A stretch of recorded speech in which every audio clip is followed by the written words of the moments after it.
अक्टूबर की गिरावट के बाद नवंबर में नौकरियों की बहार है। नौकरियों ने फिर से रफ्तार पकड़ी है। नौकरियां 23% बढ़ी हैं। सबसे ज़्यादा उछाल वाइट कॉलर हायरिंग में दिखा है। कहाँ से आई है सबसे ज़्यादा डिमांड? हमारे साथ नौकरी के चीफ बिजनेस ऑफिसर पवन गोयल जुड़े हैं।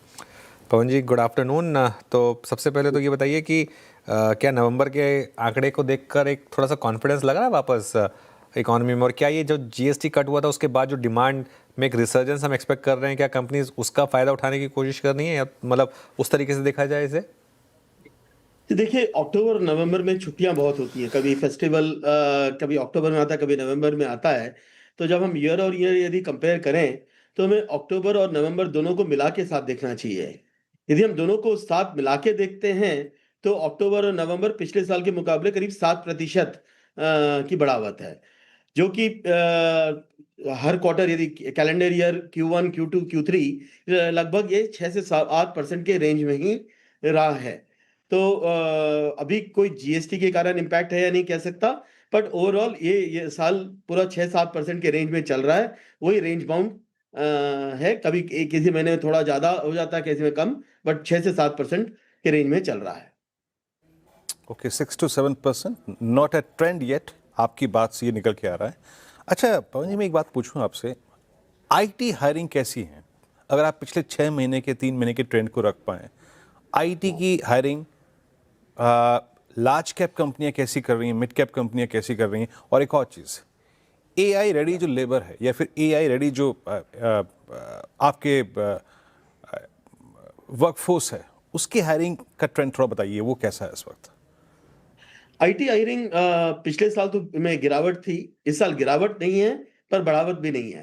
लगभग फ्लैट चल रही है। 1-2% का वेरिएशन रहता है quarter to quarter, but IT hiring में ओवरऑल बढ़ोतरी दिख नहीं रही है। जहां तक स्टार्टअप्स और यूनिकॉर्न्स का है, स्टार्टअप्स और यूनिकॉर्न्स केवल आईटी नहीं, वो तो सभी तरह के लोग हायर करते हैं। तो स्टार्टअप्स और यूनिकॉर्न्स में 15 से लेके 25% के रेंज में अच्छी खासी हायरिंग हो रही है। तो स्टार्टअप्स और यूनिकॉर्न में बढ़ोतरी है, पर आईटी में भी फ्लैट है। जहां तक एआई रेडी टैलेंट का है, तो जो सबसे ज्यादा डिमांड है आईटी में, वो एमएल और एआई स्किल्स के लिए है।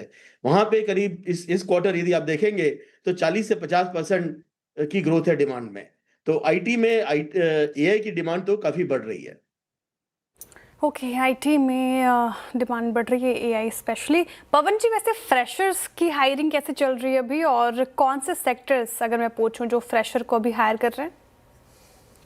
सिर्फ फ्रेशर यदि आप शुरू के क्वार्टर में देखें, Q1 में, तो फ्रेशर की हायरिंग डिक्लाइन हो रही थी।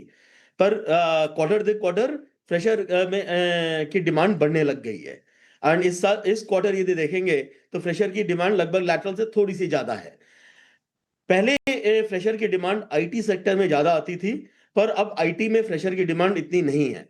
डिमांड सारे नॉन आईटी सेक्टर्स में है।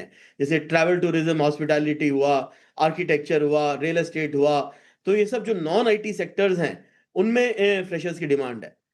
दूसरा एक और चेंज है फ्रेशर की डिमांड में। पहले डिमांड मेट्रो सिटीज में ज्यादा आती थी, पर इस समय फ्रेशर की demand non metro cities, tier 2, tier 3 cities में ज्यादा बढ़ रही है। तो ये जो हमारा आप देखेंगे, व्हाइट कॉलर के ग्रोथ की डिपेंडेंसी काफी कुछ आईटी पे थी, अब वो आईटी से हटके नॉन आईटी पे आ गई है। और इसीलिए आईटी के फ्लैट होने के बावजूद भी अब हमारी ग्रोथ दिख रही है। तो इंडिया में यदि आप जॉब मार्केट में चेंजेस की बात करें, तो ये आईटी से नॉन आईटी डाइवर्सिफिकेशन हुआ है, और केवल मेट्रो पे डिपेंडेंसी की जगह टियर 2, टियर 3 सिटीज में भी ग्रोथ आई है। That's good. Tier 2, tier 3 cities में अगर आप देखें तो डिमांड है अच्छी। और अब नॉन आईटी जो रिक्रूटमेंट्स हैं वो भी बढ़ रहे हैं। ये आपकी अब तक की इंटरेक्शन की मुख्य बातें हैं। जी, एक और बात मैं जानना चाहूँगा, how retail is doing? Retail में इस वक्त हायरिंग कैसी हैं? और ये एक बहुत बड़ा, अगर आप देखें, ढांचा है, और वो एग्जैक्टली अर्थव्यवस्था कैसा कर रही है उसका भी एक बहुत बड़ा संकेत होता है। रिटेल की हायरिंग कैसी रही है बीते 3 महीने में, 2 महीने में? जैसे कि आपने कहा कि एग्जैक्टली ये सेंस करना अभी कि जीएसटी कट का कितना फायदा आया है, वो अभी सेंस करना बहुत जल्दबाजी होगा, बट फिर भी अगर पिछले 3 महीने के ट्रेंड्स को बताएं आप। रिटेल सेक्टर का मेरे पास ब्रेकआउट नहीं है, पर जैसे यदि एफएमसीजी, फूड्स, बेवरेज, वो सेक्टर देखते हैं, तो वहां पे 9% ग्रोथ है। तो रिटेल का इन स्पेसिफिक मुझे अभी नहीं है, तो मैं आपको नहीं कमेंट कर पाऊंगा। पर रिटेल जहां तक मुझे ध्यान है, थोड़ा लगभग मतलब जहाँ ज्यादा बहुत ज्यादा ग्रोथ नहीं है, तो वहां डिक्लाइन भी नहीं है, जहां जितना मुझे मेरी मेमोरी से याद है। एक और चीज आपको बताना चाहूंगा कि जो आप पूछ रहे थे ना, किस तरह की जॉब में क्या चेंजेस आ रहे हैं, तो दो तरह के चेंजेस हैं। एक तो बहुत स्पेशलाइज्ड टैलेंट जो है ना, तो जो प्रीमियम कमांड करता है, वहां पे बहुत अच्छी डिमांड है। तो जैसे 20, यदि हम सैलरी प्रॉक्सी लेते हैं, तो 20 लाख से प्लस जो सैलरी जिनकी है, उस सेगमेंट में ग्रोथ 20% से भी ऊपर है। एक तो वो वाला है। दूसरा जो फीट ऑन स्ट्रीट बोलते हैं हम, ओके, जो फीट ऑन स्ट्रीट जो जिनकी सैलरी 5 लाख से कम है, वहां पे भी सब्सटैंशियल डिमांड है। तो जॉब का जो स्ट्रक्चर जो मिडल है वो स्क्वीज हो रहा है, पर टॉप एंड टैलेंट और बॉटम एंड टैलेंट, यहाँ पे दोनों में डिमांड बढ़ रही है।